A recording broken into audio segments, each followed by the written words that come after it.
예전에 어글리 코리안이라는 단어가 많이 사용이 되었습니다.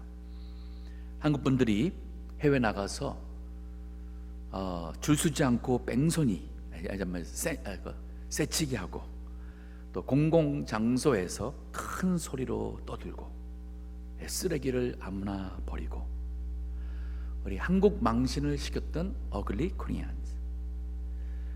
하지만 요즘에 한국 나가 보니까 미국보다 더 줄 잘 서고, 또 거리도 깨끗하고, 그 옛날 말인 것 같아요. 하지만 그 몇몇 어글리 코리안들 때문에 한국이라는 이미지가 잘못된 오해를 받고 있습니다. 어글리 크리스찬이 누굴까요? 제가 전도하다가 보면 교회를 나가지 않는 이유가 왜 교회를 안 나가는가 할 때 가장 많이 듣는 단연 1등 대답이 뭐냐면, 교회 나가는 사람들이 다 위선자다 하는 얘기를 듣습니다. 그 말이 뭐냐면, 교회에서는 뭐 아주 열심을 내고 헌금도 하고, 뭐 아주 진작에 기도도 하고 찬양도 하는데, 그들이 막상 교회 밖에 나와서는 욕심부리고 조금도 양보하지 않고 별거 아닌 거 가지고 싸우고, 장사 잘 되는 집에 옆에다가 가게 세워가지고 그 사람들 다 교회 가게 망치게 만들고, 그게 예수 믿는 사람들이라고 하면서 교회 나간 사람들 다 위선자다 하는 얘기를 가장 많이 듣습니다. 정말 모든 크리스천들이 다 그런가요? 그건 아니죠. 우리 어글리 코리안이 있는가 하면은 아름다운 한국인들이 있고, 어글리 크리스천이 있는가 하면은 정말 아름다운 크리스천이 있고, 무엇보다 우리가 믿는 예수 그리스도는 그런 분이 아니에요. 우리 그리스도 교회가 많이 오해를 받고 있습니다. 오늘 우리 그리스도 교회가 참 많이 오해받게 있는데, 오늘 성경 말씀을 보면서 이 말씀에 나타난 참된 그리스도 교회의 신앙 정신이 무엇인가, 이것이 바로 우리예요. 또 이것이 우리가 자부심을 갖고 우리가 믿고 붙잡고 있는 예수 그리스도, 그가 누구인지를 생각하며 오늘 가늠한 여인 앞에서 말씀하신 예수님, 그 주변에서 돌을 던지고자 정죄하던 많은 사람들을 향하여 참으로 우리 주님이 말씀하시는 우리의 그리스도 교회의 정신에 대해서 세 가지를 살펴보도록 하겠습니다. 첫 번째는 사람들에 대해서 뭐라고 말하고 있느냐. 그 어느 누구도 다른 사람을 정죄할 의인은 아무도 없다는 것이 우리 그리스도 교회의 정신입니다. 자, 오늘 본문의 말씀을 보게 되면은 이렇게 시작이 됩니다. 아침이에요. 고요한 아침입니다. 2절에 보니 아침에 다시 성전으로 들어오시니 백성이 다 나오는지라 앉으사 저희를 가르치시더니. 아침이면은 아무래도 장사꾼이나 이런 사람들, 상인들이 아직은 오지 않았을 때 같고, 기도랄까 뭔가 성전에 조용한 시간을 갖고자, 아니면 예수님을 어느 곳을 보고는 예수님께 말씀을 듣고자 온 사람들일 것 같아요. 그러면 성전, 이 거룩한 장소입니다. 예수님 그리고 많은 백성들이 예수님께 나오니 주변도 조용하겠다. 예수님께서 앉으시고, 그리고 가르친 걸 보면 다른 사람들도 다 앉은 것 같아요. 자, 이렇게 차분하게 은혜 시간을 갖는 중에 갑자기 방해하는 일이 생겼어요. 3절에 보니 서기관들과 바리새인들이 간음 중에 잡힌 여자를 끌고 와서 가운데 세우고 예수께 말하되, 선생이여, 이 여자가 간음하다가 현장에서 붙잡혔나이다. 생각해 보세요. 우리 예배 보는데 갑자기 어떤 몇몇 사람이 옷도 제대로 거치지 못한 여인을 끌고 들어오는데, 여인은 울고불고 용서해달라고 살려달라고 부르짖는데 상관하지 않고 여자를 질질 끌고 오다시피 하면서 우리 예배를 방해한다면 생각해 보세요. 지금 그 일이에요. 사람들이 깜짝 놀라가지고 그만 예수님 향했던 시선을 돌려서 그 소리나는 곳을 보고 있고, 거기에는 이 사람들이 소위 바리새인인지 서기관인지 어떻게 합니까? 그들이 입은 이 겉옷이 바로 그 종교 지도자의 옷을 보여주지 않습니까? 그 사람들이 여인을 끌고 오고 있는데 가늠한 현장에서 잡았으니까 정말 이 여인의 그 수치심이랄까 인권은 전혀 생각하지 않고 이 여인을 끌고 오면서 그만 소란으로 예수님의 가르침이 중단되었습니다. 그리고는 사람들 틈을 트고 들어와서 지금 가운데, 즉 예수님이 계신 곳까지 나와서 이 여인을 거기다가 두고 세워두고는 그들이 질문합니다. 모세는 율법에 이러한 여자를 돌로 치라 명하였거니와 선생은 어떻게 말하겠나이까? 저희가 이렇게 말하면 이 고소할 조건을 얻고자 하여 예수를 시험함이로라. 자, 우리 사람에 대해서 예수님께서 이제 하시는 말씀은 어느 누구도 다른 사람을 정죄할 의인이 없다는 그 말을 해주고 있어요. 그건 뭐냐면 우리 모든 사람들은 본인이 의롭다고 착각하는 가운데 살고 있기 때문에 그래요. 여기 지금 서기관들과 바리새인들도 본인들은 이 가늠한 여자같이 가늠하다가 잡힌 적이 없고, 또 본인들은 저 여자와는 다른, 저 여자는 정말 용서 못할 중한 죄를 범했다고 하여서 그 여자를 그 현장에서 잡아서 여자의 어떤 인격과 여자의 그러한 이 여성됨이라는 이 한 사람의 모든 것을 다 무너뜨리고 이 여자를 끌고 이 많은 군중 앞으로 들어왔습니다. 본인들은 의로운 줄로 여기기 때문에 지금 이렇게 하는 거예요. 의분으로 율법대로 우리가 행하고자 한다면서 이 여인을 끌고 예수 옆에 나왔습니다. 근데 이 사람들의 문제가 뭐예요? 마태복음 5장 27절 28절 보면은 가늠치 말라 하는 말을 너희가 들었으나 나는 너에게 이르노니 너희 가운데 여자를 보고 음욕을 품는 자는 듣는 자마다 마음에 이미 가늠하였느니라. 여자를 보고 음욕을 품는 자마다 마음에 이미 가늠하였느니라. 사람들의 눈에서는 가늠한 것이 보여지지 않으면 그 사람을 가늠한 자라고 하지 않습니다.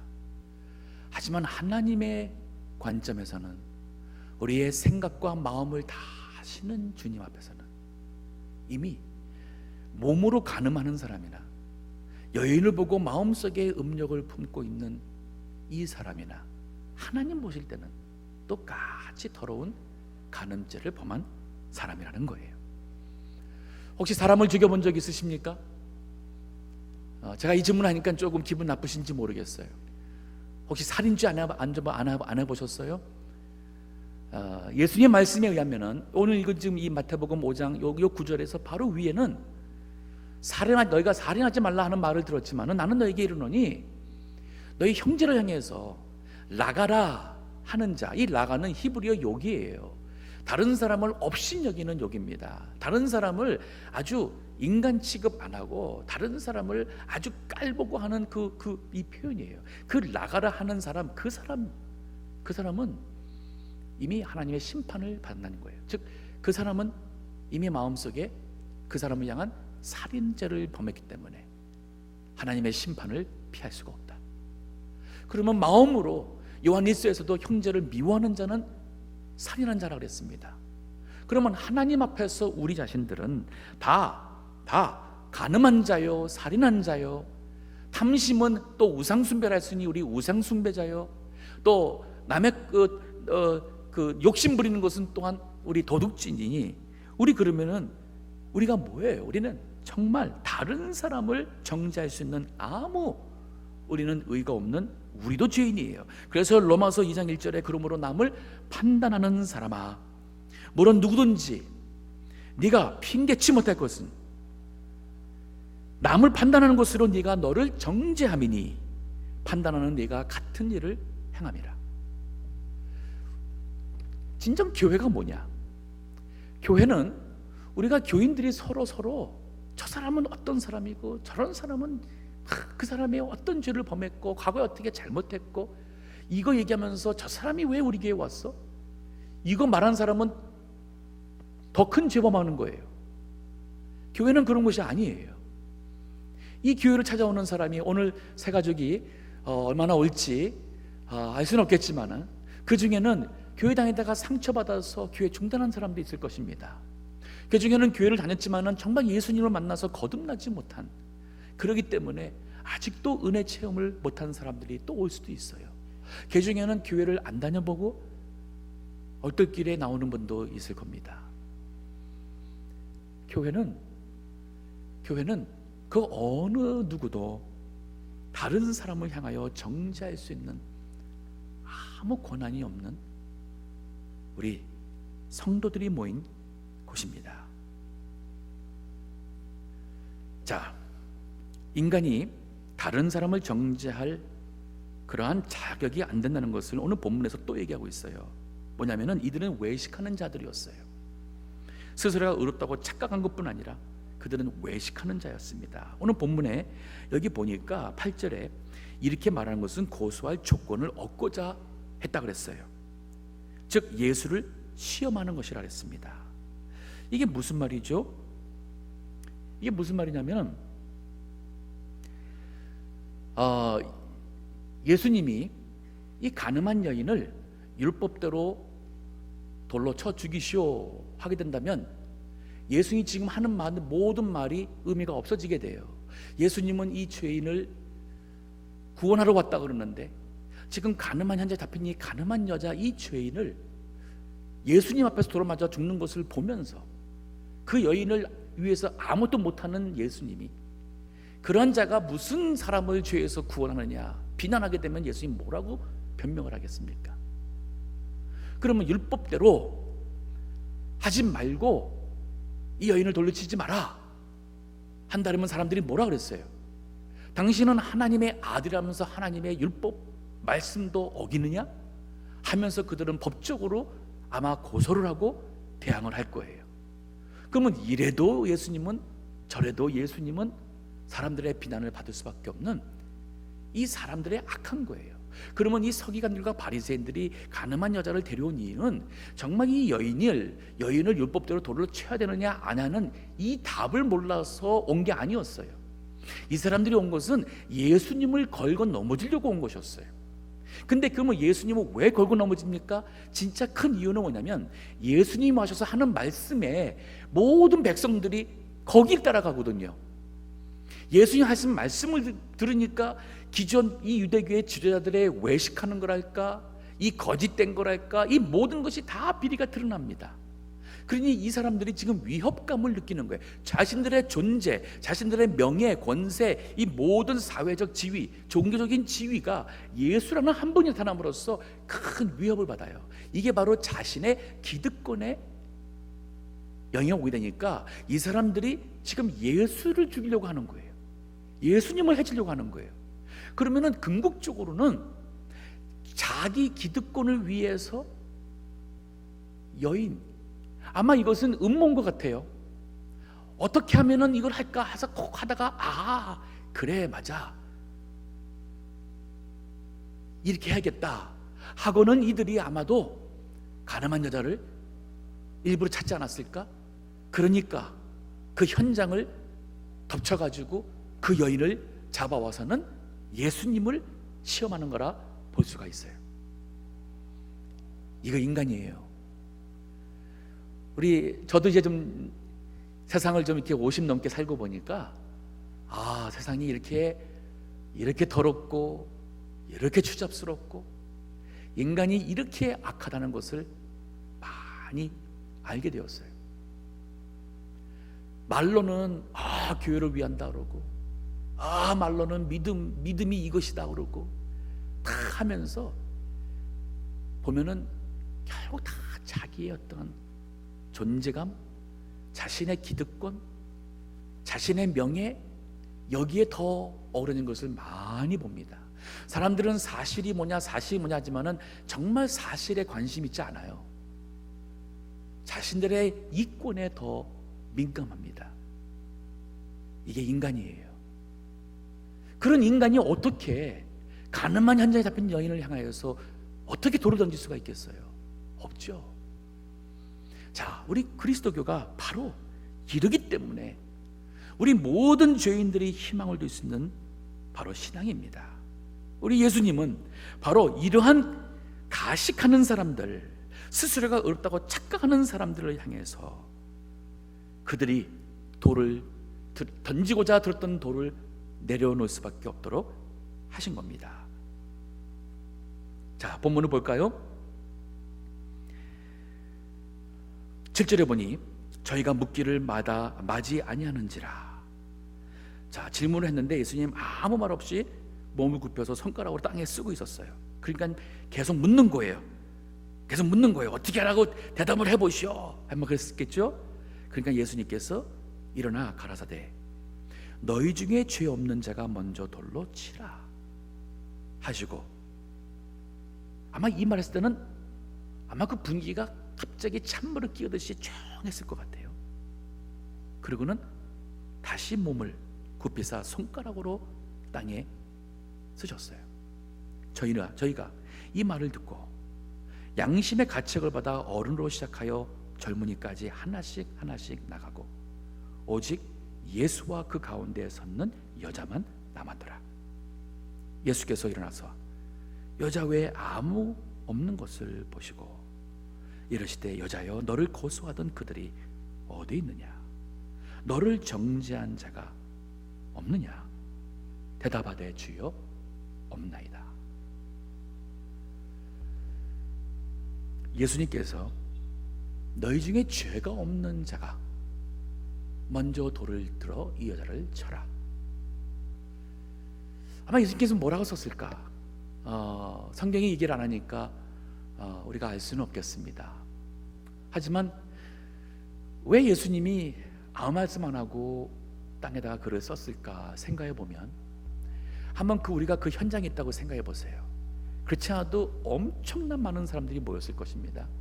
이 여인이 가늠하여 잡힌 여인이 들어옴으로써 그 장소는 완전 소란과 혼란과 우왕좌왕, 그리고 지금 의양양한 이 바리새인들과 서기관들이 지금 죄인 중에 죄인이라고 이 여인을 다 데려와서는 이제 우리가 어떻게 할까요? 아마 돌을 가지고 왔을지도 모르겠죠. 어떻게 이 여인에 대해서 어떻게 율법대로 하겠습니까? 말겠습니까? 하면서 그들이 막 웅성이고 할 때 얼마나 많은 이 홍환란 속에 있겠습니까? 그 가운데서 이제 돌에 말아 죽을 수밖에 없는 이 여인은 울면서 자기 목숨을 위하여 호소했을지도 모릅니다. 그때 예수님이 무슨 말 한들 그 말이 들리겠습니까? 안 들리죠. 아마 그래서 예수님이 조용히 말 안 하고 땅에 뭐 적은 것 같아요. 그럼 사람들이 호기심이 하는 것이 그럼 뭐 하시나 하고서는 쳐다볼 거 아니에요. 아마 예수님께서 누구든지 여인을 보고 음욕을 품는 자마다 애매 마음에 간음하였다, 혹은 율법의 대강령되는 마음을 다하고 뜻을 다하고 힘을 다하여 주 여호와 너의 하나님을 사랑하라. 또 두 번째는 내 이웃을 내 몸처럼 사랑하라 그럴까? 아마 어떤 하나님의 말씀을 적셔놨을까? 사람들이 그걸 보면서 생각하게 되겠죠. 그리고는 너희 중에 죄 없는 자가 먼저 돌을 들어 여자를 치라. 그 말씀을 듣고 나서 돌을 들어서 여인을 칠 수 있는 사람이 아무도 없었어요. 이것이 우리 그리스도교회의 신앙 정신입니다. 우리는 다른 사람의 과거를 가지고 자꾸 얘기를 하면서 돌로 치는 일을 하는 것이 아니에요. 저는 저한테 와서도 교인들이 과거에 저 사람이 이랬든 저랬든, 그 과거에 젊었을 때인데, 그 한국에서 얘기인데, 그럼 나보고 어떡하란 얘기예요? 그럼 그 사람은 어떡하란 얘기입니까? 우리가 예수님 믿어도 과거에 우리의 주님 몰랐을 때 실수하고 했던 모든 것 때문에 그 죄의 짐을 산다면은 예수님 믿는 의미가 뭐가 있겠어요? 그건 교회 아니에요. 교회 와서 다른 사람을 향해서 돌을 들어 던지는 일을 해서는 안 됩니다. 오늘 새로 오신 분들이 그 누가 될지 모르겠습니다. 제가 안타까운 게 어떤 분은 교회 안 나오긴 전도했는데 안 나오는 이유가 어느 분이 우리 교회에 있어서 안 나온대요. 그 왜 그러냐 했더니 그 사람이 이렇게 말했고 저렇게 말했고 그게 상처가 되어서 못 나온다는 거예요. 물론 그 사람 참 안타까워요. 그래도 와야 되는데, 근데 생각해보면 구원받지 못한 사람의 입장에서는 그렇게 말하는 거 이해가 가요. 그러면 문제는 우리 교회에 있는 사람들이 왜 다른 사람에게 상처를 줘서 그 사람을 정죄하고 그 사람을 죽였느냐는 거죠. 교회가 우리 그리스도 교회 아니에요. 이러기 때문에 자꾸 우리 신앙이 세상에서 오해받는 겁니다. 우리 모두가 다 나를 포함해서 그 예레미야 17장 9절의 말씀처럼 만물보다 거짓되고 심히 부패한 것은 마음이니, 이 말씀을 기억해야 돼요. 이 세상의 모든 것, 그 중에서도 가장 거짓되고 부패한 것은 바로 마음, 내 마음이라는 거예요. 그래서 예수님도 마태복음 23장에 보면은 이 바리새인들과 서기관들 향해서 화 있을진저 서기관들과 외식하는 서기관들과 바리새인들이요 라는 이 말씀으로 그들을 책망하셨어요. 근데 여기 25절 보면은 그 중에 하나가 뭐냐면 잔과 대접의 것은 깨끗이 하되 그 안에는 탐욕과 방탕으로 가득하게 하는도다. 자, 그러면 우리 그리스도교의 신앙 정신은, 자, 첫째는 우리 모든 사람이 다른 사람을 향해서 정죄할 의의는 없다는 것이 우리의 신앙이요. 두 번째는 뭐냐면 예수님은 그럼 어떤 분이냐? 죄인을 살리시는 분이세요. 오늘 본문에서 보세요. 여기 자, 이 여인이 아무도 나를 돌로 치는 사람이 없습니다 라고 하니까 11절에 예수께서 가라사대 나도 너를 정죄하지 아니하노니 라는 말씀을 해요. 그러면 이 예수님이 누구시냐? 예수님은 정죄할 수 있는 분이에요. 동시에 용서할 수 있는 권세가 있는 분입니다. 그 마가복음 2장 1절에서도 보면은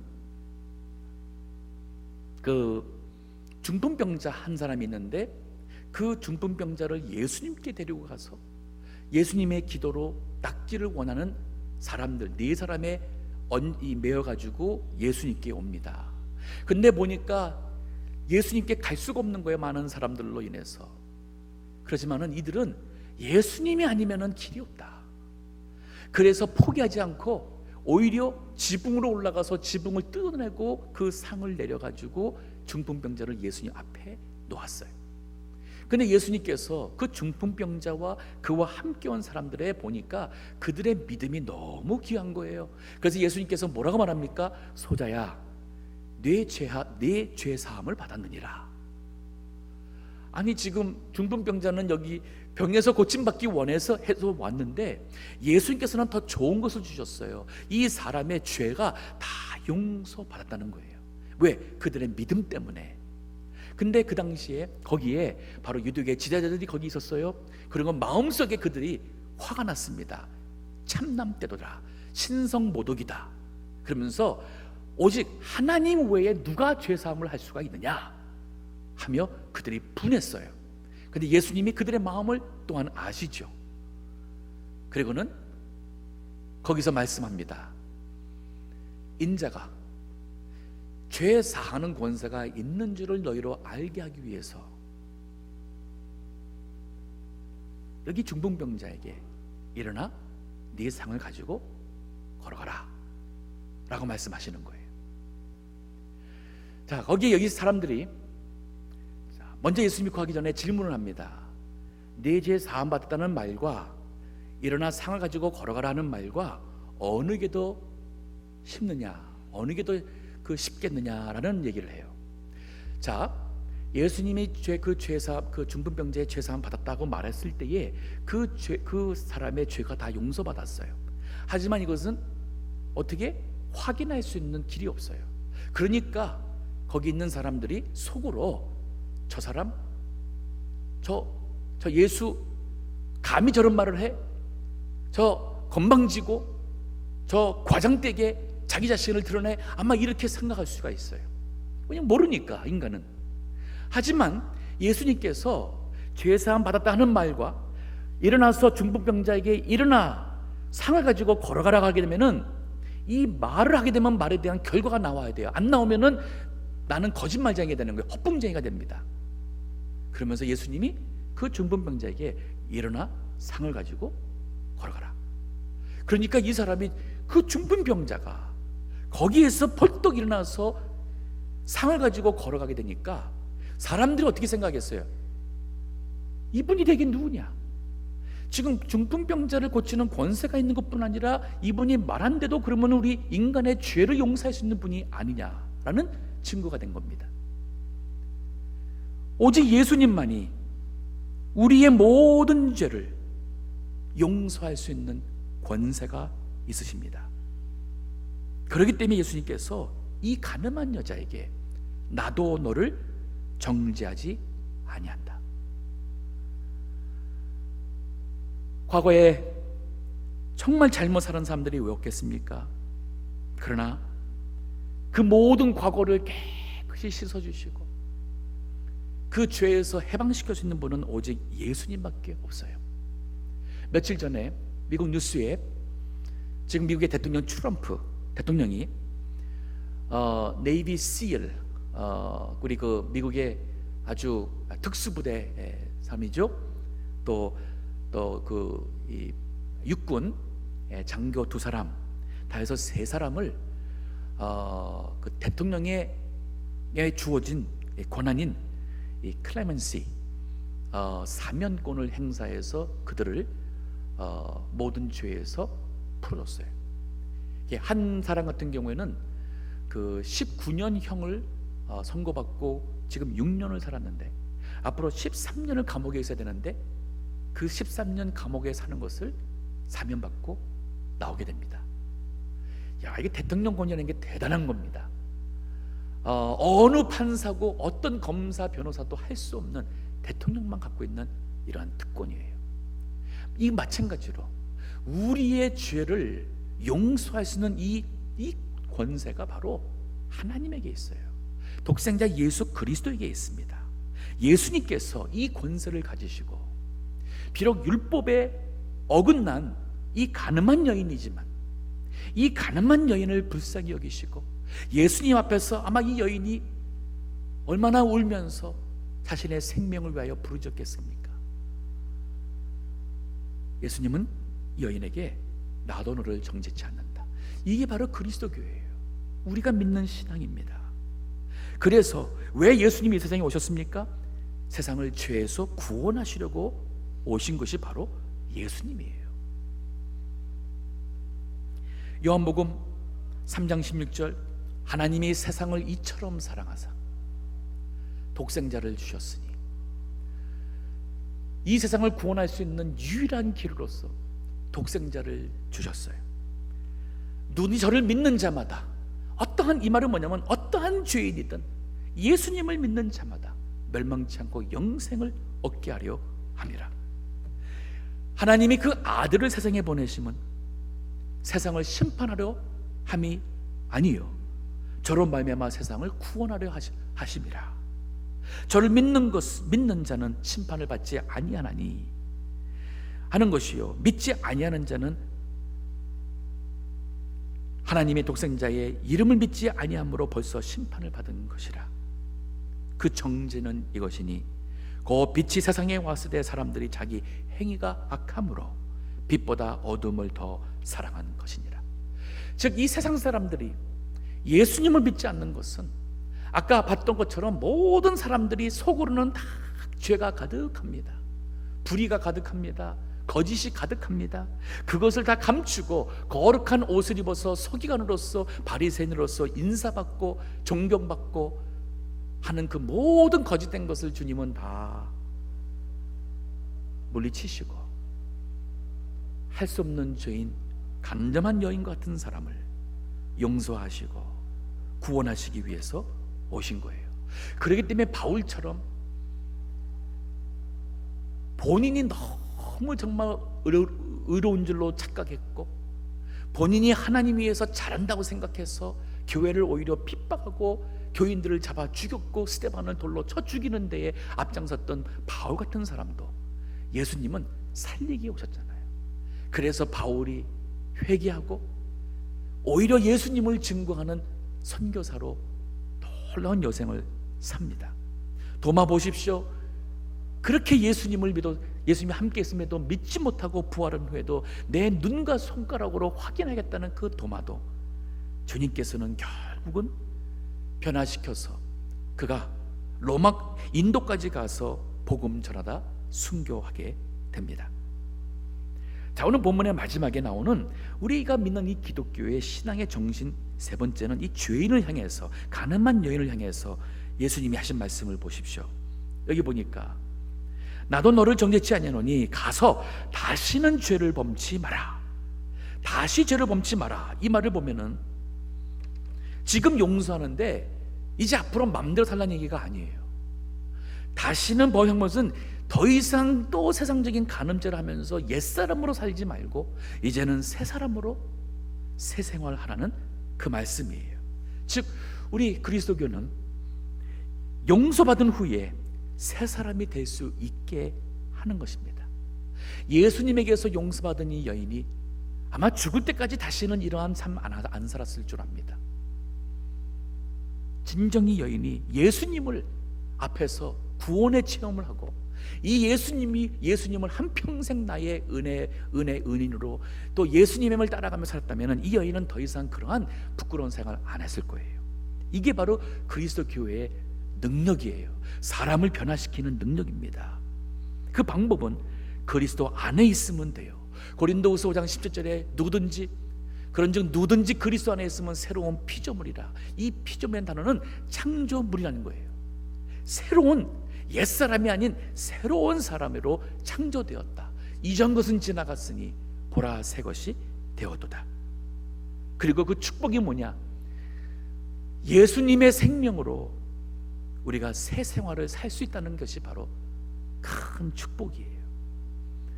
제 목회하면서도 많이 봤습니다. 과거에도 참 이러한 새로운 사람들 얼마나 많이 들었습니까? 하지만 제 눈으로 제 목회하면서도 많이 봤습니다.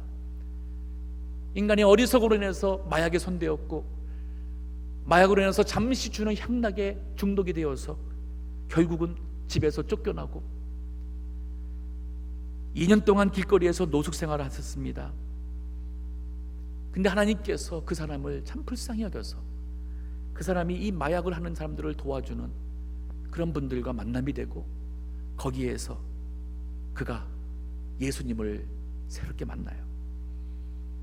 기도하고 말씀으로 그가 거듭나면서 한순간에 그 마약의 중독에서 자유함을 받게 되고 신학 공부에서 지금은 자기와 같이 마약으로 그만 인생을 헤매는 사람들을 돕기 위해서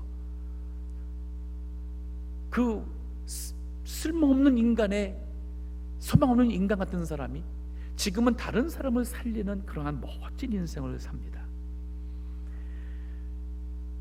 부부가 그만 관계가 이혼할 지경까지 가서 짐을 싸놓고 가는 상황에서 예수님을 남편이 붙잡고 예수님으로 인해서 남편이 변화되기 시작하고 그러다 보니까 아내도 변화되기 시작하고 그래서 가정이 이 회복이 되고 지금 오래된 세월이 예수님에도 불구하고 이 가정에 아주 예수님을 잘 믿고 은퇴한 후에 정말 조기 은퇴를 해서 남은 여생을 뭔가 복음을 전하는 일을 위해서 살겠다고 하는 부부가 있습니다. 자녀가 그만 부모에 대한 오해인지 아니면 정말 부모가 잘못했는지 반감을 가지고 부모로 여기지 않았던 소위 나쁜 자식들이 있었습니다. 근데 그들이 예수님 만나고 나서 하나님 말씀에 부모를 공경하라고 그러고 하나님 말씀대로 살려고 하다 보니까 부모를 용서해야 되는 이러한 말씀의 부담감으로 인해서 그들이 믿음으로 순종하고 부모를 용서하고 찾아가서 부모와 자녀가 회복이 되고 하나님의 놀라운 치유의 역사가 나타난 것을 많이 봅니다. 과거에는 많이 가지려고 그랬습니다. 더 있으려고 그랬습니다. 그것을 자랑했습니다. 근데 예수님 만나고서는 있는 것이 그 자체가 다 만족이고 감사한 거예요. 그러다 보니까 가진 것이 많지도 않은데도 행복하게 사는 성도들을 많이 봤습니다. 있는 분들은 그걸 가지고 자랑하는 것이 아니라 오히려 하나님이 기뻐하는 일을 쓰면서 뭔가 진짜 인생의 참된 만족, 이 기쁨이라는 것을 깨달았어요. 그러면서 정말 멋진 인생을 사는 사람들 보았습니다. 심지어는 죽음이 앞에 있음에도 불구하고 공포로, 두려움으로 무서워하지 않았습니다. 오히려 하나님께서 알려주셨는지 내가 이제 곧 죽는다고, 죽기 전에 정리할 것들 다 정리하시고, 이 심지어는 죽은 후에 할 일들을 위해서도 다 준비해 두시고, 그리고 마지막 죽음은 정말 아주 평안하게 영광스럽게 육신의 숨을 거두신 분들, 이게 어떻게 가능합니까? 이게 바로 예수 그리스도를 통하여서 나타나는 구원의 능력이에요. 이게 복음입니다. 이것이 진정 기독교예요. 우리 크리스천들은 바로 세상에 나가서 이거 알리는 사람들이에요. 여러분, 우리는 나를 포함해서 어느 인간도 다른 사람을 정죄할 수 있는 의인은 하나도 없는 다 우리 죄인입니다. 근데 이러한 죄인들을 하나님께서 구원하시고자 예수님을 보냈고, 예수라는 분은 이러한 죄인들을 살리시는 분입니다. 그때 죄인도 예수님 믿어서 새 사람 될 수 있습니다. 그리고 새 생명 살아가는 행복과 축복을 누릴 수 있습니다. 이거 전할 때에 이 세상이 교회로 오겠죠. 예수님께로 오겠죠. 우리 바로 이 예수님을 우리가 믿습니다. 내 인생의 소망으로, 내 인생의 모든 것으로 삼았습니다. 오늘 이 가늠한 여자 앞에서 우리 자신을 봅니다. 우리가 바로 그 여인이 아니겠습니까? 하지만 내 앞에 있는 예수님은 나를 용서해 주셨고, 더 이상 이 죄 가운데로 살지 않고 새 사람 살 수 있도록 해주신 바로 그 예수님을 우리가 찬송하며, 이제 예수님과 더불어 새로운 생활을, 새로운 생명으로 살아가는 우리 모든 성도 될 수 있기를 주의 이름으로 축원합니다. 기도하겠습니다.